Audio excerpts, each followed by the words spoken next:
Hello दोस्तों, आप सभी का स्वागत है आपके अपने channel BK study point school में।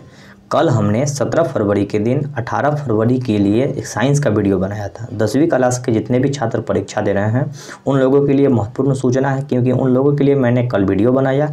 1 घंटा का वीडियो बनाया था। साइंस में फिजिक्स, केमिस्ट्री और बायोलॉजी तीनों से जितने भी ऑब्जेक्टिव प्रश्न बने हैं हर चैप्टर वाइज, मैंने सभी ऑब्जेक्टिव प्रश्नों पर चर्चा किया था और उसका फ़ायदा भी जिन छात्रों ने देखा था उनको मिला होगा।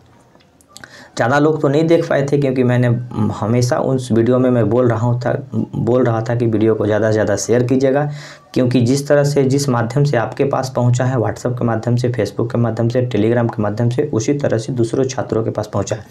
लेकिन वीडियो बनाने में थोड़ी सी देरी हुई थी, लेकिन आज मैं वीडियो अभी कुछ देर के बाद कुछ देर के बाद पोस्ट करूँगा, वीडियो अपलोड कर दूँगा। ये सामाजिक विज्ञान की वीडियो बनेगी पूरी तरह से, जितने भी चैप्टर दिए गए हैं, इतिहास, भूगोल, नागरिक और आपदा प्रबंधन सभी को लेते हुए एकदम आपको बहुत ही बेहतरीन ढंग से एक एक क्वेश्चन पर डील कराने का प्रयास करूंगा मैं। 1 घंटा का ये भी वीडियो होने का होगा। जिस तरह से विज्ञान की वीडियो 1 घंटे की थी, जिन लोगों ने नहीं देखा था वो लोग तो अब पछताएंगे, क्योंकि अभी अगर उस वीडियो से आप क्वेश्चन को मैच करेंगे तो 80 to 90% क्वेश्चन उससे होगा, डायरेक्टली या इनडायरेक्टली रूप से, क्योंकि बहुत सारे प्रश्नों के बारे में मैंने चर्चा किया था और वो चर्चा अच्छा रहा था। मैं प्रयास करता हूं कि आज जितने भी छात्र परीक्षा दिए होंगे विज्ञान का, उन लोगों का परीक्षा बहुत ही अच्छा हुआ होगा और आने वाले जो सामाजिक विज्ञान की परीक्षा है वो भी अच्छा हो। इसके लिए मैं थोड़ा सा आज प्रयास कर रहा हूँ। ये प्रयास सफल तभी हो पाएगा जब आप लोग वीडियो को ज़्यादा से ज़्यादा शेयर कीजिएगा।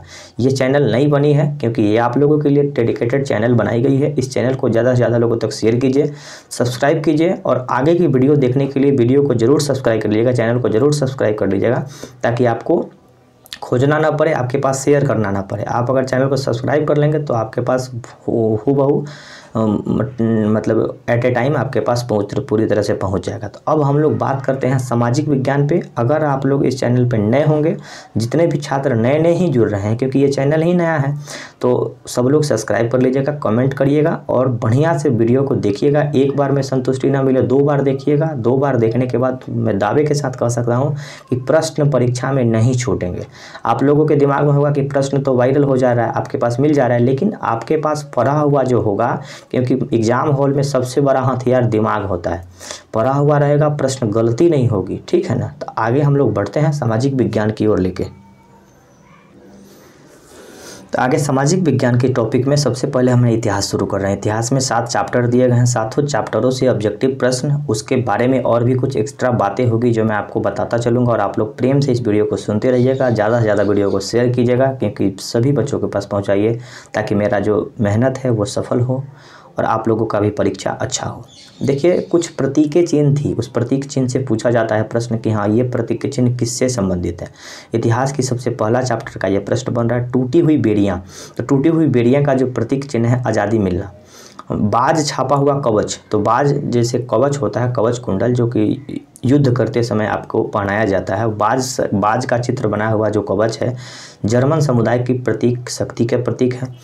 बतूल पत्तियों का मुकुट, ये वीरता का प्रतीक है। तलवार, ये मुकाबले की तैयारी करने की प्रतीक है। तलवार पर लिपटी जैतून की डाली, शांति की चाह, शांति, जब युद्ध होने के बाद शांति जब लोग चाहता था तो तलवार पर लिपटी जैतून की डाली होती थी। काला, लाल और सुनहरा रंग, तो काला रंग जो था ये आपको झंडा, जिसमें जर्मन राज्यों के ड्यूक्स के प्रतिबंध लगा दिया गया था। उगते सूरज की किरण, तो उगते सूरज का मतलब होता है एक नए युग का सूत्रपात। तो ये पहला जो इतिहास का जो चैप्टर है उसका ऑब्जेक्टिव क्वेश्चन है। प्रेम से केवल सुनिए और वीडियो को देखिए। इसका PDF भी मैं टेलीग्राम पे डालूंगा, टेलीग्राम का लिंक डिस्क्रिप्शन बॉक्स में आपको दे दी जाएगी। फ्रेडरिक सोर्यू कौन था? तो फ्रेडरिक सोर्यू फ्रांसीसी चित्रकार था। केवल सुनिए और देखिए, ठीक है। फ्रेडरिक सोर्यू कौन था? तो फ्रांसीसी चित्रकार था। ऑनरस्ट रेनन कौन था? फ्रांसीसी दार्शनिक था। दार्शनिक का मतलब फिलोसफर होता है। जर्मन राष्ट्र का रूपक था, वह किस बात का प्रतीक था? तो जर्मेनिया, जर्मन बतूल वीरता का प्रतीक था। तो जर्मेनियम, जो यहाँ पे बतूल, यहाँ पे वीरता की प्रतीक बताई गई है। जो ये बतूल की पत्ती जो हम 3 नंबर में डिस्कस कर रहे हैं, ये वीरता का प्रतीक है। तो जर्मन राष्ट्र के लिए रूपक क्या था? तो जर्मन यानी कि बतूल की वीरता का जो प्रतीक था। मॉन्टेग्यू ने किस सिद्धांत का प्रतिपादित किया था? तो ये हम लोग भी पढ़ते हैं। मॉन्टेग्यू चेम्सफोर्ड सुधार आया था शक्ति पृथक्करण का सिद्धांत का अधिकारी, यानी कि पृथक्करण का सिद्धांत, अलगाव का सिद्धांत जो है ये मॉन्टेग्यू चेम्सफोर्ड सुधार के द्वारा दिया गया था।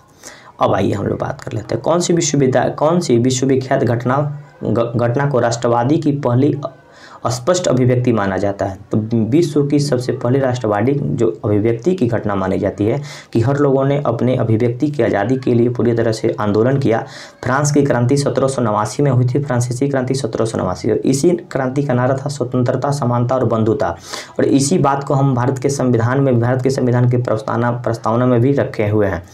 ठीक है, 7 नंबर क्वेश्चन देखते हैं कि मैतेस्नी द्वारा स्थापित 2 भूमिगत संगठनों का नाम क्या है। तो मैतेस्नी के द्वारा 2 भूमिगत संगठन का नाम यंग इटली और यंग यूरोप, ये 2 संस्था किसने बनाया? तो मैतेस्नी के द्वारा बनाया गया था। 19वीं शताब्दी में ऐसी कौन सी ताकत उभरी जिसने यूरोप में राजनीतिक और भौतिक दुनिया की भारी परिवर्तन किया?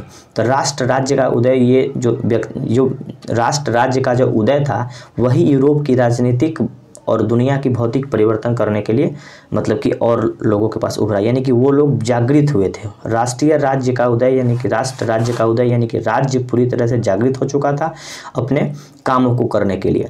बाल्कन क्षेत्र के निवासी को क्या कहा जाता है? तो सुलाव कहा जाता है। ठीक है, बाल्कन वियना कांग्रेस किस वर्ष आयोजित की गई थी? तो वियना कांग्रेस 1815 में आयोजित की गई थी। वियना ऑस्ट्रिया की राजधानी है। 1815 में वियना के संबंधी से किसका संबंध है?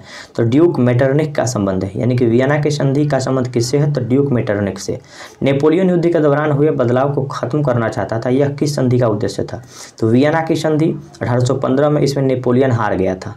तो यहाँ पे ड्यूक मेटरनिख के द्वारा 1815 में यह संधि हुआ था और नेपोलियन जिस युद्ध में हारा था वो था वियना की संधि। ठीक है, उसी वियना के संधि के बाद नेपोलियन युद्ध में हार चुका था। किसने कहा था कि जब फ्रांस सीखता है तो बाकी यूरोप में सर्दी जुकाम हो जाता है? ये मेटरनिख नाम का एक व्यक्ति था जो हमें उसका स्टेटमेंट था कि वो बोलता था कि जब फ्रांस सीखता है तो बाकी यूरोप में सर्दी हो जाती है।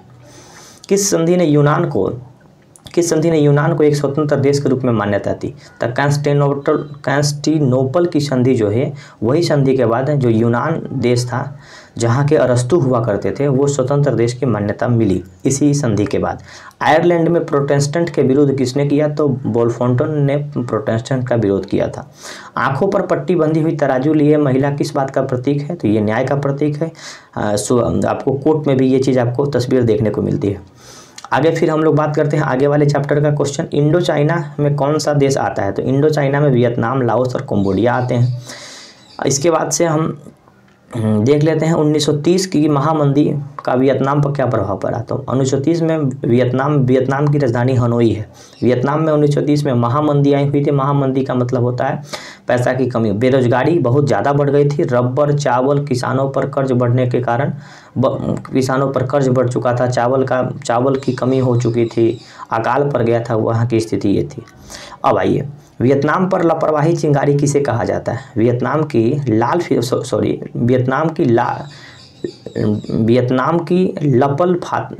लपलपाती चिंगारी किसे कहते हैं? लपलपाती चिंगारी का मतलब होता है कि वो चिंगारी जो थोड़ा सा झुक करके जल रहा है, किसे कहा जाता है और क्यों? किसानों पर कर्ज बढ़ने लगा, यानी कि किसानों पर कर्ज इतना ना बढ़ा दिया गया था, किसान कर्ज लेके खेती की और खेती करने के बाद अकाल पड़ गया, तो वो लपलपाती चिंगारी इस चीज़ को कहा गया था। अब आइए आगे बढ़ते हैं। यहाँ पे हाँ, उपनिवेशों को क्यों स्थापित किया गया था? तो साम्राज्यवादी देश की भलाई करने के लिए। उपनिवेश का मतलब क्या होता है कि कोई दूसरा देश, जैसे ब्रिटेन के हम लोग उपनिवेश हुआ करते थे, यानी ब्रिटेन के लोग यहाँ के शासन किया करते थे, तो उपनिवेश को क्यों स्थापित किया जाता था? तो साम्राज्यवादी देश की भलाई करने के लिए। ठीक है, ज़्यादा इसके बारे में बात नहीं करेंगे, क्वेश्चन और आंसर के बारे में बात करेंगे क्योंकि कल आपको क्वेश्चन ही आंसर लगाना है। ठीक है ना। sun यat-sen कौन थे? तो चीन के महान नेता और चीन के राष्ट्रपति के रूप में जाने जाते हैं। जैसे भारत के राष्ट्रपिता जो हैं ये गांधी जी हैं और उसी तरह से चीन के राष्ट्रपिता डॉक्टर sun yat-sen। कन्फ्यूशियस कौन था? तो चीन का दार्शनिक था, चीनी फिलोसफर था। 1903 में हनोई में नवनिर्मित आधुनिक भाग में कौन महामारी फैले हुई थे? तो 1903 में हनोई जो कि वियतनाम की राजधानी थी, ब्लूबोनिक प्लेग फैला था। प्लेग चूहे से फैलता है, चूहा के ऊपर जो पिप्सू होता है जो उसी के कारण फैलता है। एक तरफा अनुबंध व्यवस्था से क्या तात्पर्य है? एक तरफा अनुबंध व्यवस्था ऐसा अनुबंध जिसके तहत मजदूरों को कोई अधिकार नहीं दिए जाते थे। शर्तों के अनुसार काम न कर पाने पर मालिक उनके खिलाफ मुकदमे दायर कर देते थे और सजा देने के बाद जेल में भी डाल देते थे। एक तरफा अनुबंध का मतलब कि एक तरह से आपको अनुबंधित कर दिया गया कि आप काम करिएगा, नहीं अगर काम करते हैं तो आपको हम जेल में डाल देंगे। इस तरह की व्यवस्था एक तरफा अनुबंध के अंतर्गत रखा जाता है। अब आइए, गांधी जी ने सविनय अवज्ञा आंदोलन आरंभ किया था।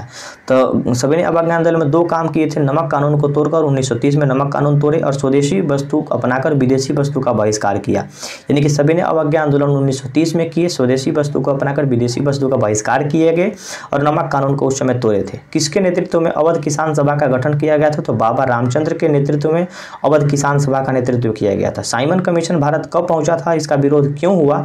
तो साइमन कमीशन 1927 में पहुंचा था और इसका विरोध इसलिए हुआ कि इसमें कोई भी सदस्य भारतीय नहीं थे और इसी के विरोध करते समय लाला लाजपत राय को लाठी से मार देने के बाद उनकी मृत्यु हो गई और उन्होंने कहा कि हमारे शरीर पर एक एक लाठी अंग्रेजों की ताबूत की कील साबित होगी। ठीक है। दक्षिण अफ्रीका से जब महात्मा गांधी दक्षिण अफ्रीका के बाद गांधी जी ने किन सत्याग्रहों का आंदोलन चलाया? यानी कि दक्षिण अफ्रीका के बाद जब दक्षिण अफ्रीका से महात्मा गांधी आए, कब आए थे? 9 जनवरी 1915 को आए थे, इसीलिए 9 जनवरी को प्रवासी भारतीय दिवस मनाया जाता है। चंपारण सत्याग्रह किए थे 1917 में, खेरा आंदोलन किए थे 1918 में और अहमदाबाद 3 नंबर का आंदोलन किए। यानी कि 3 आंदोलन किए। 1917 में चंपारण सत्याग्रह जो कि किसानों के विरुद्ध नील विद्रोह हुआ था, वो नील विद्रोह था। खेरा हुआ था और इसके बाद अहमदाबाद में मिल मजदूर के द्वारा हुआ था। मिलों के मजदूरों से जो ज्यादती की जाती थी, बोनस बढ़ाने के लिए बात की जा रही थी, उससे हुआ था।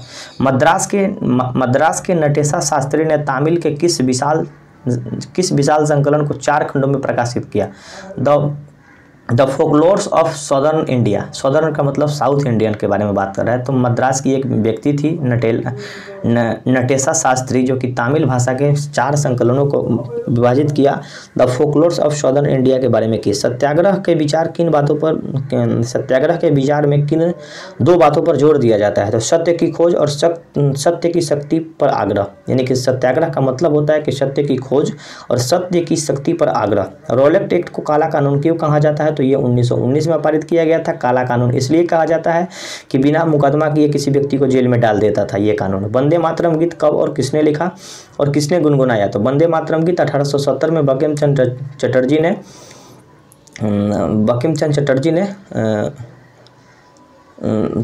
चटर्जी के द्वारा लिखा गया था। और किनके लिए ये गुणगान किया जाता है? तो भारत माता के लिए गुणगान किया जाता है। किनके लिए किया जाता है? भारत माता के लिए किया जाता है।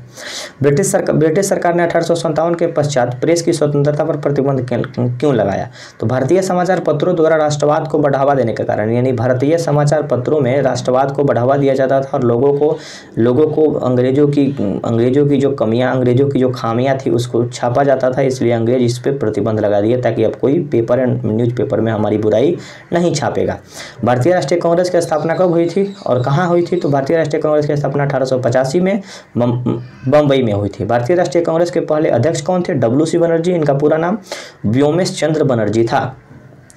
1922 में महात्मा गांधी ने असहयोग आंदोलन क्यों वापस ले लिया? असहयोग आंदोलन वापस लेने का मेन कारण था चौरी चौरा कांड। चौरी चौरा कांड, गोरखपुर के पास एक चौरी चौरा नामक जगह है, वहाँ पे थाने में लोग आग लगा दिया। वहाँ के किसान, वहाँ के जितने भी आंदोलनकारी लोग थे, वो आंदोलनकारी लोगों पे अंग्रेजों ने गोली चलाया। उसमें 11 आंदोलनकारी लोग मर गए और आंदोलनकारी लोग एग्रेसिव होकर पूरी तरह से उग्र होकर थाना में आग लगा दिया। थाना में आग लगाने के कारण 23 लोग थाने में मर गए और उन्हीं मरने के कारण महात्मा गांधी जी ने असहयोग आंदोलन को वापस ले लिया था।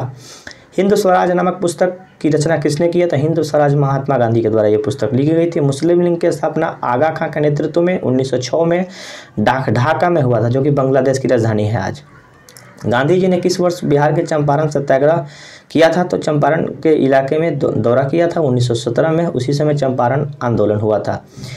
असहयोग और खिलाफत आंदोलन कब शुरू की गई थी? तो ये जनवरी 1920 में शुरू की गई। असहयोग आंदोलन के दौरान अवध में किसानों का नेतृत्व किसने किया? तो बाबा रामचंद्र के द्वारा अवध किसान सभा शुरू की गई थी। आंध्र प्रदेश के गुडेम पहाड़ी पे आदिवासी किसान का विद्रोह का नेतृत्व किसने किया? तो अल्लरी सीताराम राजू के द्वारा ये किसान आंदोलन, जो कि आंध्र प्रदेश में आदिवासियों के द्वारा किया गया था। ठीक है। किस दशक की शुरुआत में उग्र गुरिल्ला आंदोलन चला था? तो गुरिल्ला मतलब होता है छुप छुप के वार करना। ठीक है ना। तो किस दशक में शुरू की गई थी? 1920 के दशक में गुरिल्ला आंदोलन पूरी तरह से चरम सीमा पे था। पूना पैक्ट किसके बीच में हुआ था? तो पूना जो समझौता हुआ महात्मा गांधी और BR अम्बेडकर जी के द्वारा हुआ था 1932 में। आगा डिस्कवरी ऑफ इंडिया पुस्तक के लेखक जवाहरलाल नेहरू के द्वारा ये पुस्तक लिखी गई। रविंद्रनाथ टैगोर, ये रविंद्रनाथ टैगोर के रिलेटिव थे, उनके ये चित्रकार थे। रविंद्रनाथ टैगोर ये चित्रकार थे। खिलाफत आंदोलन किसने शुरू किया था? तो अली बंधु मोहम्मद अली और शौकत अली ने शुरू किया था। साइमन कमीशन भारत कब पहुंचा था? ये 1928 में पहुंचा था। चला कब था? 1927 में चला था। कुछ बातें हैं जो कि आंदोलन से हैं, असहयोग आंदोलन, सविनय अवज्ञा आंदोलन से है। चंपारण बिहार नील उत्पादन किसानों का आंदोलन 1917 में। अमृतसर पंजाब जलियांवाला बाग हत्याकांड कब हुआ? 1919 में। चौरी चौरा कांड असहयोग आंदोलन वापसी 1922 में। बारदोली गुजरात कर न चुकाने का अभियान 1928 में। बारदोली में वही सरदार वल्लभ भाई पटेल के द्वारा यह आंदोलन शुरू किया गया था और वहीं की महिलाओं ने वल्लभ भाई पटेल को सरदार की उपाधि दी। कहाँ प्रश्न पूछा जाता है कि सरदार वल्लभ भाई पटेल को सरदार की, वल्लभ भाई पटेल उनका नाम था, तो वल्लभ भाई पटेल को सरदार की उपाधि कहाँ दी गई थी? तो बारदोली की महिलाओं ने दी थी, क्योंकि बारदोली में टैक्स न चुकाने का अभियान चलाया था। दांडी गुजरात सविनय अवज्ञा आंदोलन 1930 में हुआ था। नागपुर दिसंबर 1920 में कांग्रेस का अधिवेशन हुआ था। कोलकाता 1920 असहयोग आंदोलन का प्रस्ताव पारित हुआ था। असहयोग आंदोलन 20 से 22 तक चला था, 22 में स्थगित कर दिया गया था चौरी चौरा कांड के बाद। तो 1920 में कलकत्ता अधिवेशन में पारित किया गया था और लाहौर का अधिवेशन पूर्ण स्वराज की मांग की गई थी 1929 में। ठीक है। बम्बई में कांग्रेस का 1940 का अधिवेशन भारत छोड़ो आंदोलन प्रस्ताव पारित हुआ और मद्रास में 1927 में अधिवेशन हुआ था। मित्र राष्ट्र का नाम बताइए। तो जब प्रथम विश्व युद्ध वर्ल्ड वार के समय मित्र राष्ट्र और धुरी राष्ट्र व्यक्ति हुआ करते थे। तो मित्र राष्ट्र में ब्रिटेन था, फ्रांस था और रसिया था। दक्षिण अमेरिका के एल्डोराडो क्या है? तो दक्षिण अफ्रीका का एल्डोराडो एक जगह है जो किंवदंतियों की बदौलत सोने का शहर है, यानी कि कथा कहानी के कारण वो बताया जाता है कि हाँ ये जो शहर है वो सोने का शहर है, यहाँ सोने की प्रधानता थी। लेकिन कहानी में बताई जा रही है, किंवदंती में बताई जा रही है, छोटी छोटी पुरानी जो कहानी है, परियों की कहानी है, उसमें बताई जा रही है। किसी देश के पास अंतर्राष्ट्रीय मुद्रा कोष और विश्व बैंक में प्रभावशाली अधिकार है, यानी कि IMF और विश्व बैंक दोनों में अधिकार सबसे ज़्यादा किसका है? तो USA का है, क्योंकि सबसे ज़्यादा फंडिंग यही करता है। लगभग 500 साल पहले किस पालतू पशु के बारे में हमारे पूर्वज को ज्ञान नहीं था? पालतू पशु हम बहुत इधर उधर बोल दे रहे हैं, ठीक है ना, थोड़ा सा माफ़ कीजिएगा। लगभग 500 साल पहले किस फसल के बारे में हमारे पूर्वजों को ज्ञान नहीं था? आलू के बारे में ज्ञान नहीं था। आलू हम लोगों के पास पुर्तगाली के द्वारा आया था, ठीक है ना, पुर्तगालियों ने आलू हम लोगों के पास लाया। किन दो आविष्कार ने 19वीं शताब्दी में विश्व का परिवर्तन किया? तो रेलवे और भाप इंजन, यानी भाप इंजन बनाया गया। जब रेलवे का जब विकास हुआ तो बहुत सारा परिवर्तन देखने को पूरे देशों में मिला था। 1928 से 1934 के बीच गेहूं की कीमत 50% तक क्यों गिर गई? तो महामंदी के कारण गिर गई थी। अमेरिका महाद्वीप की खोज किसने किया था? तो क्रिस्टोफर कोलंबस के द्वारा अमेरिका महाद्वीप की खोज की गई थी। उस यूरोपियों का नाम बताइए जिसने अमेरिका पर विजय प्राप्त किया? तो स्पेन ने अमेरिका पर विजय प्राप्त किया था। भूमंडलीकृत विश्व बनाने के लिए भूमंडलीकृत यानी ग्लोबलाइजेशन इसको इंग्लिश में बोला जाता है। भूमंडलीकृत विश्व बनाने के लिए दो व्यवस्था बताइए। तो एक तो व्यापार सही रूप से हो जाता है और काम की तलाश में एक जगह से दूसरे जगह तक लोग आवागमन करते हैं, ये भी व्यवस्था होती है, ठीक है। अब आइए यहाँ से यही चीज़ को फिर से मैंने यहाँ पे लिख दिया। हाँ, आलू पुर्तगालियों के द्वारा दी गई थी 1900, ये फिर से डबल हो चुका है। हाँ, ये क्वेश्चन फिर से 19वीं शताब्दी में किस देश में उद्योगपतियों द्वारा मशीन का प्रयोग किया गया था? तो 19वीं शताब्दी में उद्योगपतियों द्वारा मशीन का प्रयोग USA में हुआ था, जो कि अमेरिका में हुआ था। कौन सा दशक में इंग्लैंड में कारखाने खुले थे? 1730 के दशक में इंग्लैंड में कारखाने खुल चुके थे। गुमास्ता कौन थे और जिसको भारतीय ईस्ट इंडिया कंपनी में तैनात किया गया था? तो बुनकरों के ऊपर सुपरवाइजर। ये सुपरवाइजर का काम करते थे। गुमास्ता एक मतलब पद हुआ करता था। गुमास्ता एक पद था जो कि ईस्ट इंडिया कंपनी में जो कपड़ा बनाने वाले व्यक्ति थे उन लोगों के ऊपर सुपरवाइजर का काम करते थे। नए उपभोक्ता तैयार करने के लिए कौन सा तरीका है? विज्ञापन के द्वारा, यानी कि आपको कोई सामान बेचना है तो कैसे आप लोगों तक पहुँचाएंगे? तो ये विज्ञापन, एडवर्टाइजमेंट, यानी कि प्रचार प्रसार करके आप कर सकते हैं। औद्योगिकीकरण के सबसे पहले चरण में इंग्लैंड के मुख्य उद्योग कौन थे? कपास, धातु। स्पिनिंग जेनी ने किस प्रक्रिया की खोज की थी? किस प्रक्रिया में वृद्धि की थी? तो कताई। ये धागा से संबंधित सब बातों को हम बता रहे हैं। यूरोपीय प्रबंधन एजेंसी की भारत में किस प्रकार की उद्योग की रुचि थी?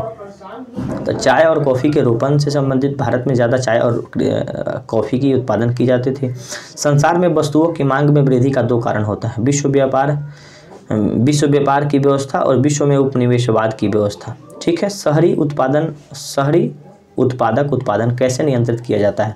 तो सौदागर किसानों को ऋण देकर, मतलब कि शहर में जो उत्पादन है उसको कंट्रोल कैसे कर सकते हैं? तो सौदागर जो बिजनेसमैन है उनको किसानों को द्वारा ऋण देकर ये व्यवस्था की जा सकती है। उद्योगपति मशीनों का प्रयोग क्यों नहीं करना चाहते थे? उद्योगपति मशीनों का प्रयोग इसलिए नहीं करना चाहते थे क्योंकि सस्ते मानव श्रम की उपलब्धता होना। उस समय भारत के पास बहुत से लोग थे, सस्ता में मजदूर मिल जाता था, इसलिए मशीन का प्रयोग नहीं करना चाहते थे क्योंकि मशीन में बहुत सारे पूंजी लगता था इसीलिए। ब्रिटेन के 2 सबसे अधिक महत्वपूर्ण उद्योग का नाम बताइए। सूती उद्योग और स्टील उद्योग, जो कि ब्रिटेन की 2 महत्वपूर्ण उद्योग था। दुर्गाचरण राय ने कोलकाता नगर के विषय में कौन सा उपन्यास लिखा है? तो देवगुरैन मर्स आगमन, ये दुर्गाचरण के द्वारा एक उपन्यास लिखी गई है। किसने गार्डन सिटी की अवधारणा का सिद्धांत दिया? तो गार्डन सिटी की अवधारणा का सिद्धांत एवेनेजर हावर्ड के द्वारा यह दिया गया था। चार्टिज्म आंदोलन किससे संबंधित है? तो वयस्क पुरुष मताधिकार के लिए चार्टिज्म आंदोलन हुआ था। 17वीं शताब्दी में बम्बई जो है कितने टापुओं का शहर था? तो 7 टापुओं का नगर बोला जाता है बम्बई को। दुनिया का सबसे पहली रेलगाड़ी कहाँ से कहाँ तक चलाई गई थी? तो पेडिंगटन से फैरिंगटन तक चलाई गई थी। किसको लौह दैत्य कहा जाता है? तो लंदन भूमिगत रेल को लौह दैत्य कहा जाता है, यानी लोहा से सबसे ज़्यादा बनाई गई है। भारत का कौन सा राज्य मायापुरी कहा जाती है? माया नगरी बम्बई को कहा जाता है। नवंबर 1857 में लंदन में हुई पुलिस कार्रवाई को किस नाम से याद किया जाता है? तो खूनी रविवार को याद किया जाता है। कोलकाता में धुआं निरोधक कानून कब पारित किया गया था? ये 1863 में पारित किया गया था। स्मोक सिटी बोला जाता है कोलकाता को, इसीलिए धुआं निरोधक कानून पारित किया गया था 1863 में। फिल्म राजा हरिश्चंद्र के निर्माता तो दादा साहब फाल्के को ही जाना जाता है। चौल किसे कहते हैं? अस्थायी काम चलाऊ मकान को चौल कहा जाता है। चल जैसे कोई टेंट उंट हो जाता है उसको चौल कहा जाता है। अंग्रेजों से पूर्व बम्बई किसके अधिकार में था? तो बम्बई पुर्तगाली के अधिकार में था।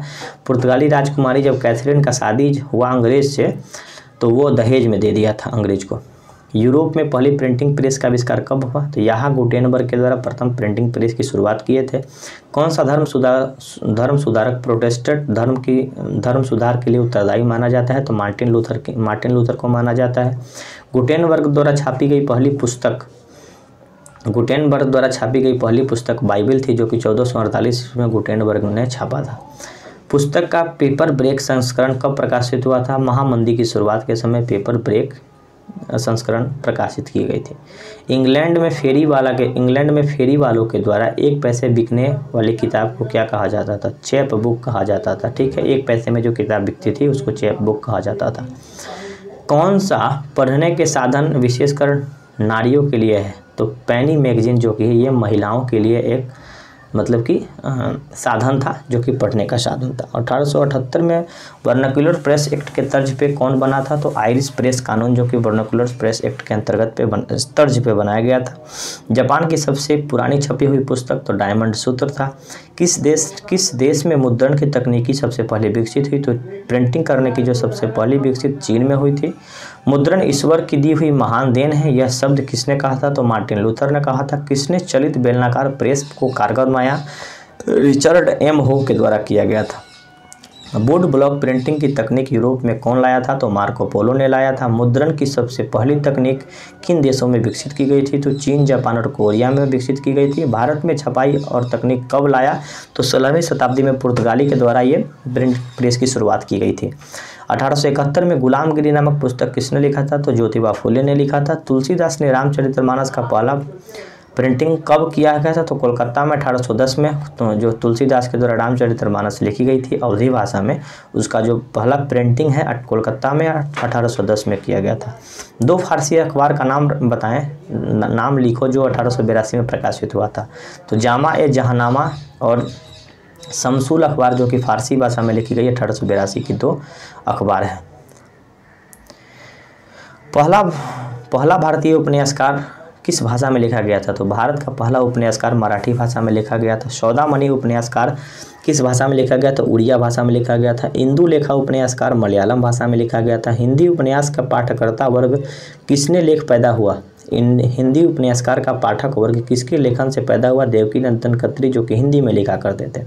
मेयर ऑफ कैस्टर ब्रिज नामक उपन्यासकार किसने लिखा था? तो टॉमस डांडी के द्वारा लिखा गया था। चार्ल्स डिकेंस के द्वारा पहली धारावाहिक पत्रिका कौन लिखी गई थी? तो पिकविक पेपर्स लिखी गई थी। पत्रात्मक उपन्यासकार क्या होता है? तो निजी पत्रों के रूप में लिखा जाता है पत्रात्मक उपन्यासकार। भारत में आधुनिक उपन्यास का विकास कब हुआ? 19वीं शताब्दी में हुआ था। सरस्वती विजयम किस लेखक कौन है? तो पेथर कुंजाबू, पाथेरी कुंजाबू ये व्यक्ति थे जिन्होंने लिखा था सरस्वती विजयम एक पुस्तक। परीक्षा गुरु उपन्यासकार किसने लिखा था? तो उपदेशात्मक शैली में लिखा गया था।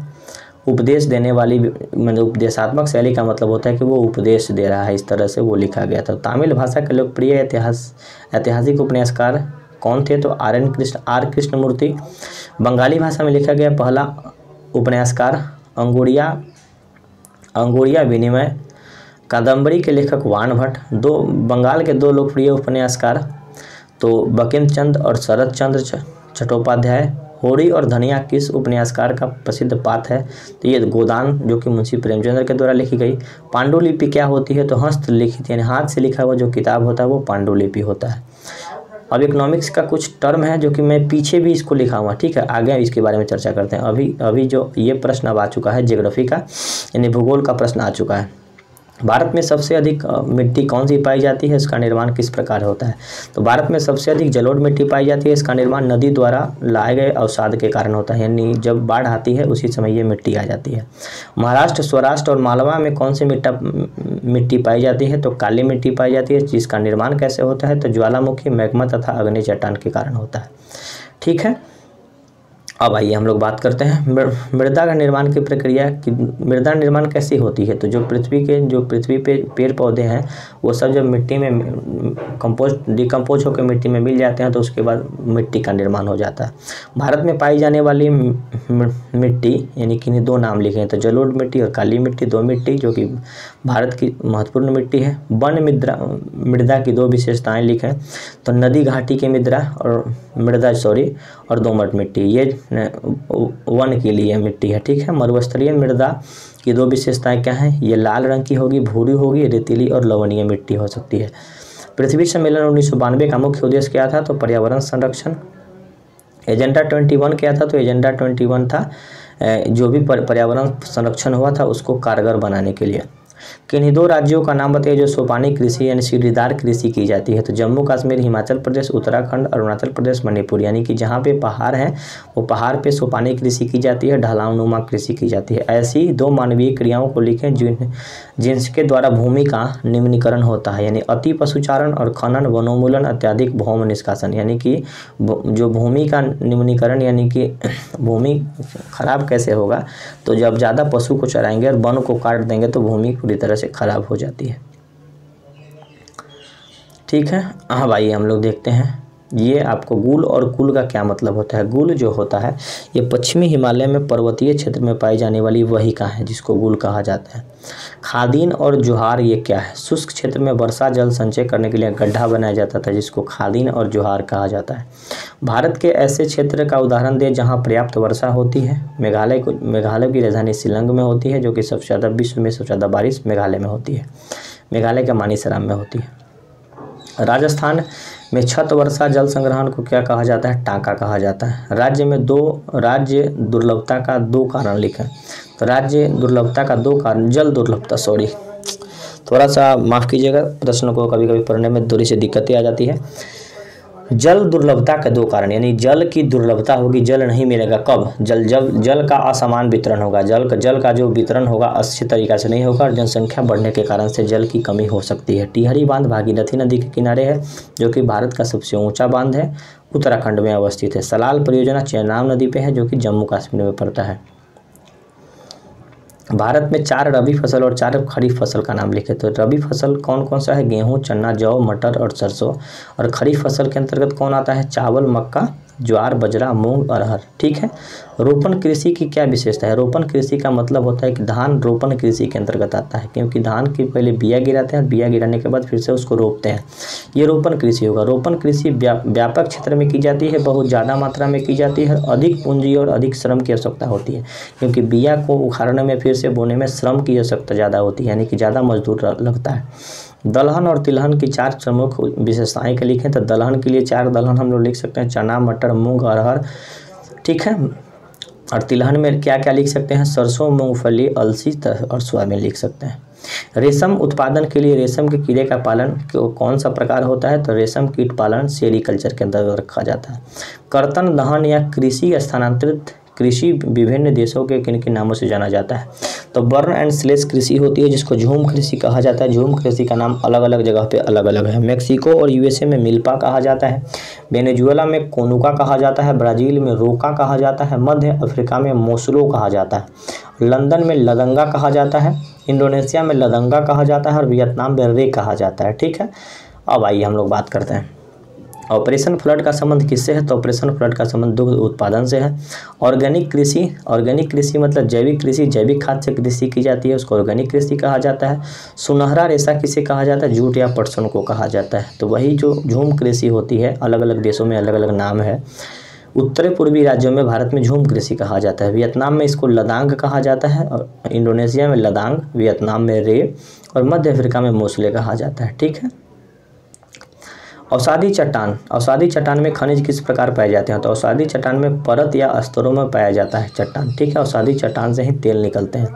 लौह अयस्क की सर्वोत्तम किस्में कौन सी है? तो मैग्नेटाइट, जो कि 70% इसमें लोहांश का अंश होता है, लोहा का अंश होता है। मैग्नीज का उपयोग क्या क्या बनाने में किया जाता है? तो इस्पात, ब्लीचिंग पाउडर, कीटनाशक, पेंट बनाने में किया जाता है। चूना पत्थर किस उद्योग की आधारभूत कच्चा माल है? तो चूना पत्थर मतलब पेंट, ये आपको सीमेंट बनाने का है। मोनाजाइट जो सॉइल है, ये खनिज जिससे थोरियम निकलता है, ये केरल में पाया जाता है सबसे ज़्यादा। ऊर्जा के गैर परंपरागत साधन कौन कौन से हैं? तो पवन ऊर्जा, सौर और ज्वारीय भूताप ऊर्जा, जो कि गैर परंपरागत स्रोत का उदाहरण है। भारत का सबसे बड़ा सौर ऊर्जा संयंत्र कहाँ पे स्थित है? तो भुज के निकट माधोपुर, गुजरात में स्थित है। भारत में भूतापीय ऊर्जा की 2 परियोजना कौन कौन सी है? तो हिमाचल प्रदेश का मणिकरण और लद्दाख का पुंगा घाटी। मणिकरण घाटी और पुंगा घाटी ये आपका लद्दाख में है। रेट होल खनन क्या है? तो रेट होल एक होल है जो कि चेरापूंजी यानी मेघालय के परिवार के सदस्यों के द्वारा लोहे की खान में सुरंग किया जाता है। बम्बई हाई किसके लिए प्रसिद्ध है? तो भारत में सब 63% तेल यहीं से निकलता है। कौन सा खनिज सबसे कठोर होता है? तो हीरा सबसे कठोर खनिज है। कौन सा खनिज प्रायः महासागरीय जल से प्राप्त होता है? तो मैग्नीशियम, नमक और ब्रोमाइन, ये आपको महासागरीय जल से प्राप्त होता है। उस खनिज का नाम बताइए जो भारत में सबसे ज़्यादा विश्व में पाया जाता है, यानी विश्व में सबसे ज़्यादा भारत में पाया जाता है। अबरक। तांबे का महत्व या उपयोग बताइए। बिजली के तार, रसायन उद्योग और इलेक्ट्रॉनिक उद्योग में किया जाता है। उच्च कोटि के कोयला का क्या नाम है? तो बिटुमिनस, जो कि उच्च कोटि का कोयला है। भारत में सबसे बड़ा पवन ऊर्जा पीठी कहाँ है? तो नागर कोयला, ये तमिलनाडु, और जैसलमेर जो कि राजस्थान में है। विनिर्माण किसे कहा जाता है? तो विनिर्माण का मतलब होता है कि कच्चा माल को उत्पादन में परिवर्तित कर अधिक मात्रा में वस्तु का उत्पादन करना, ये विनिर्माण होता है। कौन सा कारक किसी उद्योग की अवस्थिति में सबसे महत्वपूर्ण भूमिका निभाता है? तो न्यूनतम लागत अनुपात, यानी किसी भी उद्योग को बनाना है तो सबसे कम से कम लागत हो, वही अच्छा होना चाहिए। अब आइए हम लोग बात करते हैं भारत में कौन सा लोहा का इस्पात जर्मनी के सहयोग से बना है? तो राज नाम का एक ट्रिक याद रखिएगा, राजदूत यानी राउल केला जो इस्पात संयंत्र है जर्मनी के सहयोग से बना है। पहला सूती वस्त्र उद्योग कब और कहाँ बना? तो 1854 में मुंबई में बना था। कौन सी एजेंसी सार्वजनिक क्षेत्र की स्टील बाजार में उपलब्ध कराती है? सेल। सीमेंट उद्योग की इकाई गुजरात में क्यों लगाई जाती है? खाड़ी देशों में निर्यात की सुविधा अच्छी तरीक़ा से हो, वहाँ से कोई सामान हम लोग बेच सकते हैं समुद्र के माध्यम से, इसलिए वहाँ लगाते हैं। पहला सीमेंट उद्योग कब और कहाँ लगाया गया था? 1904 चेन्नई में लगाया गया था। भारत की इलेक्ट्रॉनिक राजधानी कहाँ पे है? बेंगलोर में है। द्वितीयक क्रियाओं का क्या अर्थ है? कच्चे माल को बदलकर प्रसंस्कृत वस्तु में परिवर्तित कर देना। कौन सा उद्योग चूना पत्थर को कच्चे माल में प्रयोग किया जाता है? तो सीमेंट उद्योग में प्रयोग किया जाता है चूना पत्थर का उपयोग। पैराम्बूर किसके लिए प्रसिद्ध है? तो रेलगाड़ी, मालगाड़ी और डिब्बे बनाने के लिए, जो कि तमिलनाडु में है। पटसन का सबसे बड़ा उत्पादक जो देश है वो बांग्लादेश है। भिलाई इस्पात संयंत्र कारखाना किसके सहयोग से बना है? तो रसिया के सहयोग से बना है, जो कि छत्तीसगढ़ में अवस्थित है। वायु प्रदूषण को बढ़ावा देने वाला उद्योग का नाम बताइए। रसायन उद्योग, कागज उद्योग, जो कि वायु प्रसंस्करण, वायु को खराब करने का काम करता है। तेल, ईंधन, ईंट के भट्ठे, ये सब वायु प्रदूषण का है। ध्वनि प्रदूषण को बढ़ावा देने वाला उद्योग, जनरेटर, विद्युत ड्रिल, लकड़ी चीरने वाली औद्योगिक निर्माण, ये सब आपको ध्वनि प्रदूषण करता है। ये प्रश्न बहुत ही अच्छा है। पूर्व पश्चिम गलियारा, ये सभी प्रश्न अभी ज्योग्राफी के बारे में चर्चा कर रहे हैं। इसके बाद आपको पॉलिटी आ जाएगा, इसके बाद इकोनॉमी आके खत्म हो जाएगा। ठीक है, तो प्रेम से बने रहिए मेरे साथ और ज़्यादा से ज़्यादा वीडियो को शेयर कीजिएगा, क्योंकि शेयरिंग इज केयरिंग। ज़्यादा से ज़्यादा जितना ज़्यादा शेयर कीजिएगा उतना आपको लाभ मिलेगा, क्योंकि अगली वीडियो बनाने में मुझे और भी मोटिवेशन मिलेगा और मैं और अच्छे तरीक़ा से वीडियो बनाने का प्रयास करूँगा। ठीक है, तो वीडियो को ज़्यादा से ज़्यादा शेयर कीजिएगा, चैनल को सब्सक्राइब भी कर लीजिएगा। आने वाले समय में 11-12 की भी क्लासेस पे चलाई जाएगी, तो आप लोग बने रहिए। मेरी शुभकामनाएं आप लोगों के साथ। 10वीं क्लास अच्छे तरीक़ा से पास कीजिए, 11-12 बहुत अच्छे तरीक़ा से पढ़िए, बहुत अच्छे से पढ़िए। आगे बढ़ते हैं। पूर्व पश्चिम गलियारा किन दो देशों को जोड़ता है? तो पूर्व पश्चिम गलियारा सिलचर, जो असम और पोरबंदर गुजरात को जोड़ता है। उत्तरी रेलवे का मुख्यालय कहाँ है? नई दिल्ली में है। भारत में पहली रेलगाड़ी कब चलाई गई थी? 16 अप्रैल 1853 को 34 किलोमीटर चलाई गई थी। देश का पुराना कृत्रिम पतन यानी कृत्रिम बंदरगाह, जो कि मानव के द्वारा बनाया गया बंदरगाह, जो कि चेन्नई में है। सड़क घनत्व से आप क्या समझते हैं? तो प्रति 100 वर्ग किलोमीटर क्षेत्र में सड़क की लंबाई सड़क घनत्व कहलाती है। राष्ट्रीय जलमार्ग संख्या 1, यानी कि जिस तरह से NH1 होता है उसी तरह से NW नेशनल वाटरवेज जो होता है, वो 1 नंबर का नेशनल जो समुद्र में यानी कि नदी में जो रास्ता बनाया जा रहा है, जो जिस पे आपको पानी की जहाज चलती है, वो 1 नंबर का जो रोड है वो कौन सा है? इलाहाबाद से हल्दिया है। उत्तर दक्षिण गलियारा किन दो क्षेत्रों को जोड़ता है? उत्तर दक्षिण जो गलियारा है, पूर्व पश्चिम गलियारा सिलचर यानी असम और गुजरात को जोड़ता था, और उत्तर दक्षिण गलियारा श्रीनगर कन्याकुमारी को जोड़ता है। ठीक है, भारत की तट रेखा की लंबाई कितनी है? तो 7516.6 किलोमीटर है। कौन सा समुद्री पतन लौह अयस्क निर्यात के लिए प्रसिद्ध है? तो सबसे ज़्यादा लोहा का जो निर्यात किया जाता है माम्र गोवा, जो बंदरगाह है गोवा में है। स्वतंत्रता प्राप्ति के बाद पहला विकसित पतन कौन था? तो कांडला पोर्ट, जिसका नाम पंडित दीनदयाल उपाध्याय रखा गया है, जो कि गुजरात में अवस्थित है। भारत के 2 अंतरस्थलीय जलमार्ग का नाम बताइए? तो इलाहाबाद से हल्दिया, जो कि गंगा नदी पे है। वायु परिवहन का राष्ट्रीयकरण कब किया गया था? 1953 में किया गया था। और 2 नंबर का जो यहाँ पे जलीय मार्ग है वो ब्रह्मपुत्र नदी पर सदिया धुबरी में है। ठीक है, अब आइए हम लोग बात कर लेते हैं, पॉलिटी के बारे में बात करते हैं, क्योंकि ज्योग्राफी की क्वेश्चन अब खत्म हो चुकी है। तो मेरे साथ बने रहिए एकदम। जिस तरह से मैं प्रेम से आपको बताता जा रहा हूँ, प्रेम से इसी तरह से आप लोग सुनते जाइएगा, तो आपको मज़ा आते जाएगा और परीक्षा में प्रश्न बनेंगे ही बनेंगे। 1970 और 1993 के बीच बेल्जियम के संविधान में कितनी बार संशोधन हुआ? 4 बार संशोधन हुआ। बेल्जियम की राजधानी कहाँ है? ब्रुसेल्स है। श्रीलंका के सिंघली समुदाय की प्रभुसत्ता कायम करने के लिए किस प्रकार का सरकार का गठन किया गया? तो बहुसंख्यवाद सरकार का गठन किया गया। बहुसंख्यवाद का मतलब होता है कि जैसे अल्पसंख्यक और बहुसंख्यक। अल्पसंख्यक मतलब कि दो जनसंख्याएं हैं, 2 अलग अलग जाति की जनसंख्याएं हैं, एक बहुत ज़्यादा है वो बहुसंख्यक होगा, और उसके बनिस्पत एक की जनसंख्या कम है वो अल्पसंख्यक होगा। बेल्जियम में किस जाति की समूह पाई जाती है? तो डच जो भारत में कंपनी आई थी वही पाई जाती है। श्रीलंका का सबसे अधिक जनसंख्या सिंघली है। बेल्जियम के मुख्य रूप से किस भाषा की चलती है? तो डच और फ्रांच 2 भाषा चलती है। यूरोपीय संघ का मुख्यालय बेल्जियम की राजधानी ब्रुसेल्स में है। बेल्जियम का कौन सा अल्पसंख्यक वर्ग अमीर और शक्ति संपन्न है? जो कि फ्रेंच है। बहुसंख्यवाद के कारण लंबे समय तक एक गृह युद्ध आग में झुलसता रहा, तो श्रीलंका में हमेशा युद्ध होते रहा। लिट्टे जिसने हमारे राजीव गांधी को मार दिया था, वो श्रीलंका से ही पनपा हुआ एक आतंकवादी संगठन था।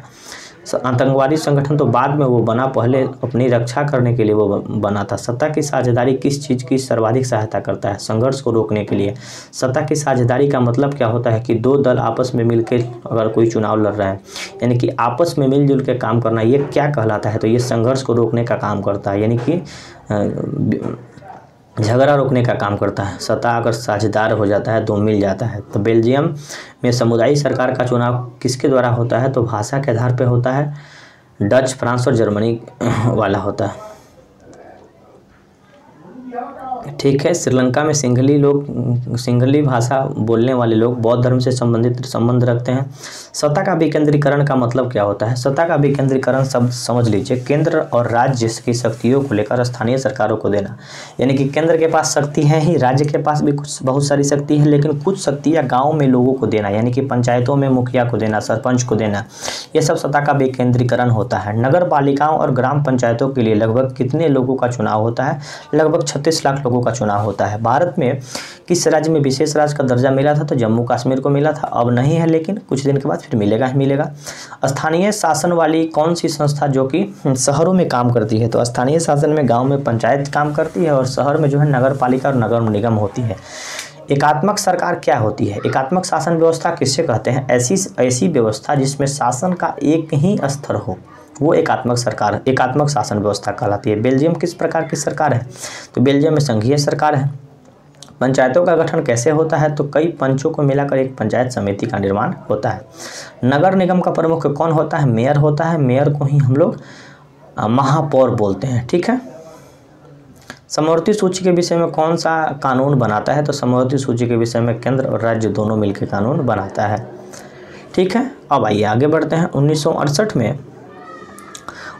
में ओलंपिक खेलों का आयोजन कहाँ हुआ था? तो मेक्सिको में हुआ था। टॉम स्मिथ और जॉन कार्सेल कौन थे? तो उन्होंने किस खेल में पदक जीता था? तो एफ्रो अमेरिका 220 मीटर के दौर में इन्होंने आपको पदक जीता था। अमेरिका में नागरिक अधिकार आंदोलन का मुख्य उद्देश्य क्या था? तो नस्लीय भेदभाव, यानी वहाँ दो नस्ल हमेशा लड़ा करते हैं, इसलिए वो नागरिक अधिकार आंदोलन की उद्देश्य यही था, ताकि वहाँ की जो मतलब कि नस्लीय भेदभाव है उसको मतलब कि कम किया जाए। ठीक है। अमेरिका में नागरिक अधिकार आंदोलन का नेतृत्व किसने किया? तो मार्टिन लूथर किंग जूनियर के द्वारा किया गया था। मेक्सिको ओलंपिक में टॉमी स्मिथ द्वारा पहना गया काला मफलर जैसा परिधान किस बात का प्रतीक था? अश्वेत शक्ति का प्रतीक था। कौन सा ऑस्ट्रेलियाई खिलाड़ी था जिसने टॉमी स्मिथ पर जॉन कार्सन के समर्थन का विरोध किया था? तो पीटर नॉर्मन, जो कि विरोध किया था। यूगोस्लाविया का विभाजन का मुख्य आधार क्या था? धार्मिक और जातीय था। वही यूगोस्लाविया की जहाँ की मदर टेरेसा हुआ करती थी। भारत की नागरिकता भी उन्होंने प्राप्त किया और भारत में बहुत सारा काम भी किया। यूगोस्लाविया को अल्बेनिया भी कहा जाता है। श्रीलंका में किस तरह की सामाजिक विभेद है? भाषाई एवं धार्मिक विभाजन है। समरूप समाज का अस्तित्व किस देश में है? तो जर्मनी और स्वीडन में है। समरूप समाज का अस्तित्व ये दो जगह पे है, जर्मनी और स्वीडन में। समरूप का मतलब दोनों जगह पे बराबर व्यवस्था चल रही है। आयरलैंड में किन किन धर्मों के अनुयायी रहते हैं? कैथोलिक और प्रोटेस्टेंट। स्मिथ और कार्लेस द्वारा ओलंपिक पदक वापस क्यों किया गया? ये देखिए, आगे बढ़ते हैं। हाल ही में किस यूनिवर्सिटी ने अपने कैंपस स्थित स्मिथ, कार्सेल और नॉर्मल की मूर्ति लगवाई थी? तो सेन हॉर्ज स्टेट यूनिवर्सिटी ने लगवाया था। किस देश में धर्म और वर्ग का गहरा समानता था? तो उत्तरी आयरलैंड में था। उत्तरी आयरलैंड की आबादी में प्रोटेस्ट और कैथोलिक का प्रतिशत कितना है? तो प्रोटेस्टेंट्स का संख्या 53 है और कैथोलिक की जो संख्या है 44 है। ये जो लोग यहाँ पे मैंने एक क्वेश्चन यहाँ पे छोड़ दिया था, ये आपको बता दें। क्वेश्चन को देख लीजिए फिर से। हाँ, स्मिथ और कार्सेल ओलंपिक पदक वापस क्यों कर दिया था? तो राजनीतिक बयान देने के कारण इन लोगों ने पदक वापस कर दिया था। ये भी प्रश्न बड़ा ही अच्छा है। इस समाज द्वारा स्त्रियों और पुरुषों को दी गई असमान भूमिका क्या कहलाती है? तो लैंगिक विभाजन कहलाती है, जो कि असमान भूमिका लोगों को मिलता है, यानी कि आपका ये काम है, आपका ये काम है। ये लिंगों का विभाजन है, लैंगिक विभाजन है। भारत में औरतों के लिए आरक्षण की व्यवस्था किस प्रतिनिधि संस्था में होती है? तो पंचायती राज संस्था में होती है, जो कि 33%, अलग अलग राज्यों में 50% तक है। स्थानीय सरकारों में महिलाओं का आरक्षण कितने प्रतिशत है? 33% है। लिंगानुपात किसे कहते हैं? तो प्रति 1000 मेल पे यानी प्रति 1000 पुरुष पे महिलाओं की संख्या लिंगानुपात कहलाती है। धर्म को राजनीति से कभी अलग नहीं किया जा सकता, ये शब्द महात्मा गांधी ने कहा था। एक ऐसी समुदाय के लोग जहां साधारणतः पहाड़ी और जंगली क्षेत्र में रहते हैं और जिनका बाकी समाजों से मेल जोल नहीं है, उसको हम लोग अनुसूचित जनजाति कहते हैं। उस प्रक्रिया को क्या कहते हैं जिसमें लोग ग्रामीण क्षेत्रों से शहर की ओर पलायन करते हैं? शहरीकरण कहा जाता है। ठीक है। यहाँ पे एक प्रश्न है, किसी एक प्रांतीय दल का नाम बताइए। प्रांत मतलब एक छोटा सा राज्य का दल बताइए।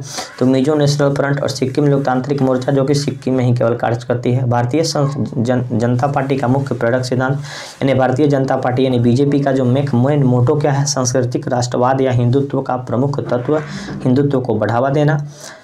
किस देश के लिए कानून निर्माण करने की भूमिका निभाता है, तो ये राजनीतिक दल ही कानून बनाने का काम करता है। लोकतंत्र को परिभाषित करें, जनता का शासन, जनता के लिए, जनता के द्वारा, यानी जनता के लिए जनता का संचालित सरकार जनतंत्र है, जो कि अमेरिका के राष्ट्रपति अब्राहम लिंकन के द्वारा कहा गया। तो तानाशाही का समर्थन करने वाली विचारधारा को क्या कहा जाता है, तो जो तानाशाह का समर्थन करते हैं उस चीज़ को हम लोग निरंकुशतावाद कहा जाता है, यानी निरंकुश शासक कहा जाता है, जो कि हिटलर हुआ करता था। अच्छा लोकतंत्र है, लोकतंत्र अच्छा होता है क्यों? क्योंकि यह नागरिकों की समानता के अधिकार देने का बात करता है, इसलिए लोकतंत्र अच्छा होता है। लोकतंत्र मतलब लोगों के द्वारा शासन चलाया गया तंत्र ही लोकतंत्र है। किस प्रकार की सरकार बेहतर मानी जाती है? लोकतांत्रिक सरकार बहुत ही बेहतर होती है, जो कि भारत में है। नागरिक स्वतंत्रता क्या है? तो 6 प्रकार की स्वतंत्रता संविधान में दी गई है, अनुच्छेद 19 में दी गई है। सामाजिक असमानता को कोई एक रूप लिखिए, तो लिंग भेद या जाति विभेद ये सामाजिक असमानता का कारण है। सामाजिक असमानता यानी हम लोग एक समान नहीं है, नहीं लिंगों में विभेद करना, जाति अलग अलग जाति में बांट देना, ये सामाजिक असमानता का बहुत अच्छा कारण है, इसको हटाना होगा। बहुमत के शासन का अर्थ क्या होता है? तो बहुमत का निर्णय होना, कुछ खास प्रश्न नहीं है। कुछ लोगों अथवा एक दल का शासन क्या कहलाती है? तानाशाही, यानी कि 1-2 लोग ही मिल के देश को चला रहा है, तो ये तानाशाही नहीं है तो क्या है? ये तानाशाही का मतलब कि आपको एग्जाम्पल देखने को मिलता है। किसी भी लोकतांत्रिक व्यवस्था द्वारा सामना की जाने वाली समस्याओं को क्या कहा जाती है? लोकतंत्र की चुनौतियाँ कहा जाता है। प्रत्येक लोकतंत्र के समक्ष कितनी मुख्य चुनौतियाँ होती हैं? बहुत सी चुनौतियाँ होती है। विस्तार की चुनौती होती है, यानी कि अलग अलग देशों को विस्तार करना है, अपनी पार्टी को विस्तार करना है। लोगों की राजनीतिक सुधार करने के लिए, सशक्त बनाने के लिए कौन सा कानून श्रेष्ठ है? सूचना का अधिकार, जो कि 2005 में लागू किया गया था।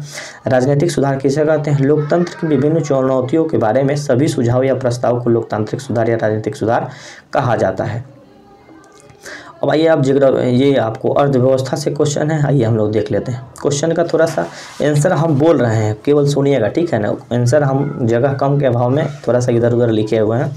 अन्य राज्यों की अपेक्षा केरल की शिशु मृत्यु दर क्यों है? केरल में शिशु मृत्यु दर यानी कि बच्चा के मरने की दर क्यों है? तो यहाँ की स्वास्थ्य व्यवस्था, शिक्षा सुधार बहुत ही अच्छा है। शिक्षा में 1 नंबर स्थान पे है, स्वास्थ्य की भी व्यवस्था बहुत ही अच्छी है, इसीलिए लोग थोड़ा सा पढ़ा लिखा है, तो शिशु मृत्यु दर वहाँ पे कम होती है। सबसे ज़्यादा शिशु मृत्यु दर मध्य प्रदेश में, ये सब जगह पे बहुत ज़्यादा होती है, यानी कि बच्चा जन्म लिया और उसी से में मर जाता है। क्या सिर्फ औसत आय के आधार पर विकास की गणना की जाती है? नहीं। यानी औसत आय का मतलब कि जैसे कुछ लोगों के पास पैसा और कुछ लोगों के पास पैसा नहीं है, तो सब लोगों को हम लोग औसत निकाल दें, तो इससे आपको विकास की गणना नहीं कर सकते हैं, ठीक है, क्योंकि उसमें आय की असमानताओं का पता नहीं चलता है, यानी कि किसके आय के बीच में कितना अंतर है ये पता नहीं चल पाता है।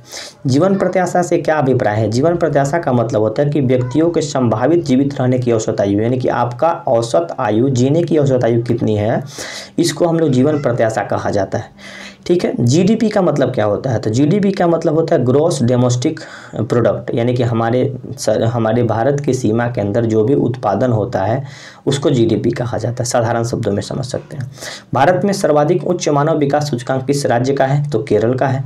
मानव विकास सूचकांक किस संगठन के द्वारा जारी किया जाता है? तो ये UNDP, United Nation Development Programme के द्वारा मानव विकास सूचकांक जारी किया जाता है।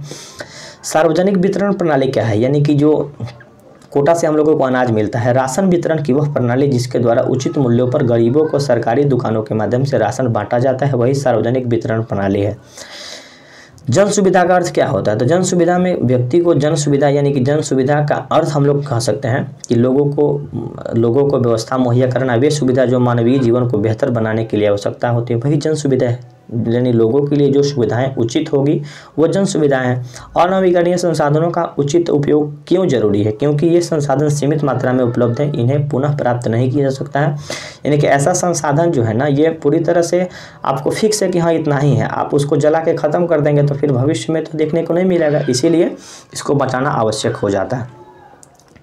सेवा क्षेत्र में सेवा क्षेत्र में शामिल गतिविधियों को दो भागों में बताइए। सेवा क्षेत्र यानी कि जैसे हम आज पढ़ा रहे हैं तो आपको सेवा दे रहे हैं, तो ये परिवहन और संचार और बैंकिंग ये सेवा है, आपको कस्टमर केयर आपको सेवा दे रहा है।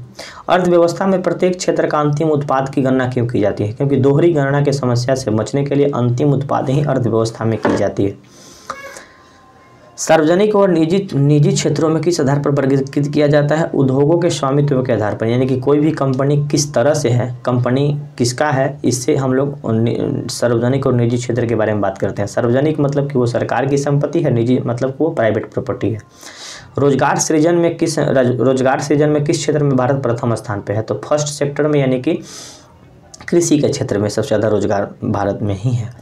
रोजगार गारंटी अधिनियम कब लागू किया गया था? यानी कि नरेगा 2005 में लागू किया गया था। आर्थिक गतिविधियों जो तृतीय क्षेत्र में नहीं आता है, इसका एक उदाहरण है तो मधुमक्खी पालन, जो कि ये तृतीय क्षेत्र में नहीं आता है, ये प्रथम क्षेत्र में आता है।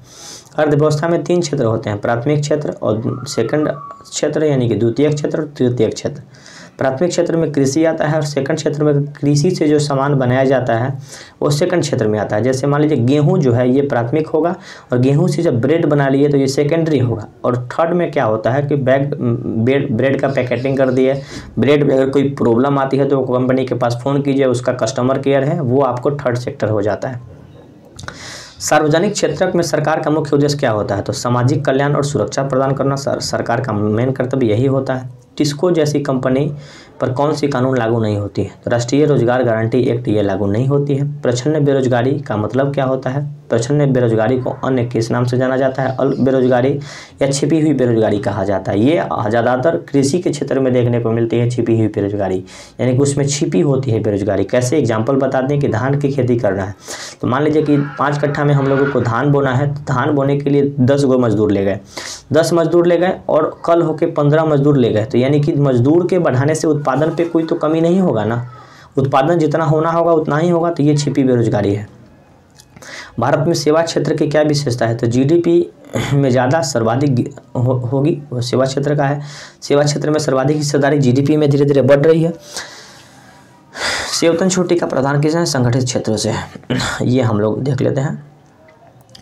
मुद्रा का आविष्कार से वस्तु विनिमय प्रणाली किस बात में कठिनाई होता था? आवश्यकताओं और दोहरा संयोग का, यानी कि पहले मुद्रा होता था, पहले वस्तु विनिमय प्रणाली का मतलब होता है कोई सामान हमको खरीदना है तो सामान के बदले में सामान हम लोग ले लेते थे, ये दोहरा संयोग हो जाता था, सामान को ले जाने में सुविधाएं होती थी, ये इसलिए इसको हटा दिया गया। मुद्रा का विनिमय को माध्यम क्यों बनाया गया? क्योंकि विनिमय के माध्यम मध्यस्थता कार्य, यानी कि विनिमय मुद्रा अगर नहीं होगा तो फिर लेन देन की प्रॉब्लम आ सकती है। बैंक अपने पास कितना नगद कोष रखता है? यानी कि बैंक में कोई जमा करता है कोई पैसा तो CRR यानी कैश रिजर्व रेशियो 15% तक पैसा अपने पास ऑब्जर्व रखता है, यानी कि कोई आपदा आ जाए तो उस समय वो काम करता है। अंतर्राष्ट्रीय स्तर पर विनिमय के लिए कौन सी करेंसी उपयोग किया जाता है? तो डॉलर उपयोग किया जाता है। विनिमय के रूप में कोई मुद्रा कब मान्य होती है? जब सरकार इस कार्य के लिए प्राधिकृत करती है, ठीक है ना। सरकार अगर मान लीजिए कि आपको ऑथराइज कर दे कि हाँ आप ये मुद्रा चालू करें तो आप चालू कर सकते हैं। अनौपचारिक ऋण किस स्रोत से प्राप्त होता है? अनौपचारिक का मतलब है जैसे बैंक से आप लोन नहीं लिए, बैंक से लोन लेंगे तो एक नियम के द्वारा, विधि के द्वारा आपको दी जाएगी, लेकिन अनौपचारिक रूप से आप लोन ले लेते हैं, महाजन से, दोस्त से, रिश्तेदार से कर्जा ले लेते हैं, वो हुआ।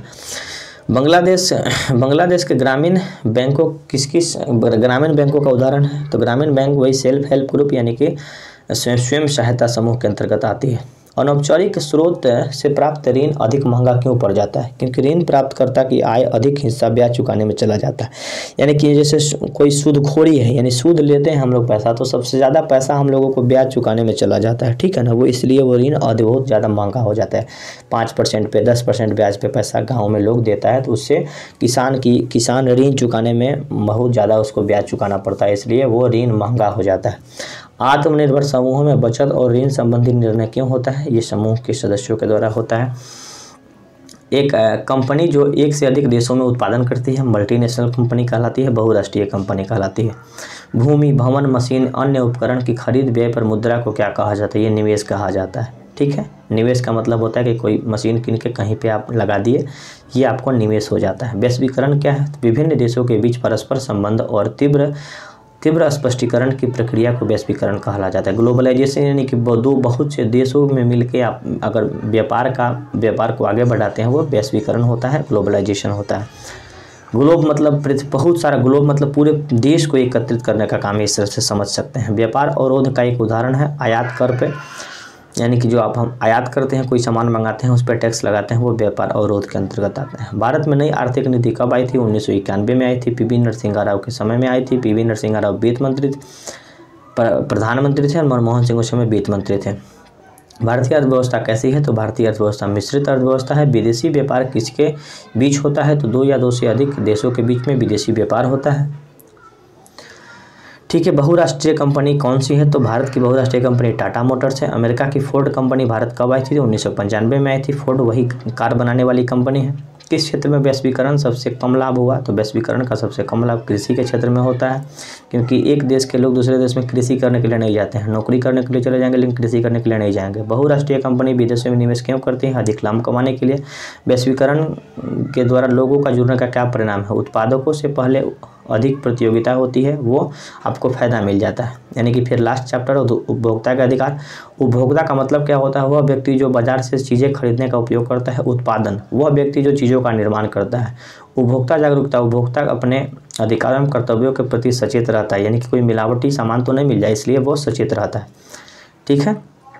अब आइए कुछ शब्द है जो कि शब्द के बारे में हम लोग, FAO का मतलब होता है खाद्य एवं कृषि संगठन। WHO का मतलब होता है विश्व स्वास्थ्य संगठन। ILO का मतलब होता है अंतर्राष्ट्रीय मानकीकरण संगठन। ISI का मतलब होता है भारतीय मानक संस्थान। BSI का मतलब होता है भारतीय मानक ब्यूरो।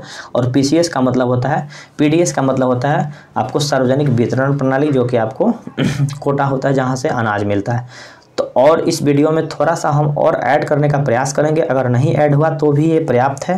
तो मुझे विश्वास है कि ये वीडियो के माध्यम से आपकी तैयारी और भी अच्छी हो जाएगी। ये वीडियो अभी हम कुछ देर के बाद पब्लिश कर रहे हैं, कुछ देर के बाद अपलोड कर रहे हैं। आप लोग ज़्यादा से ज़्यादा लोगों तक शेयर कीजिए।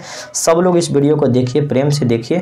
देखने के बाद ज़रूर लाभ मिलेगा, क्योंकि जितने भी चैप्टर हैं इतिहास में, भूगोल में, आपको राज्य व्यवस्था में यानी पॉलिटी में, और आपको अर्थव्यवस्था में, इसमें से आपको कुछ प्रश्न आपको क्या बोल सकते हैं आपदा प्रबंधन से नहीं है, क्योंकि आपदा प्रबंधन का मेरे पास कुछ व्यवस्था नहीं था, इसलिए मैंने जल्दी प्रयास किया कि आप लोगों के पास जितना मेरे पास था उसको मैं यहाँ पे ऐड करके आप लोगों को देने का प्रयास किया। अगर आप लोग इस चैनल पर नए होंगे तो कृपया चैनल को सब्सक्राइब कीजिएगा, क्योंकि चैनल नई बनाई गई है। आप लोग नए जुड़ते रहिए, चैनल को भी सब्सक्राइब कीजिएगा, बेल आइकन को दबाइएगा, कॉमेंट करिएगा, अपने दोस्तों में शेयर कीजिएगा। ठीक है, धन्यवाद। फिर मिलते हैं अगली वीडियो में।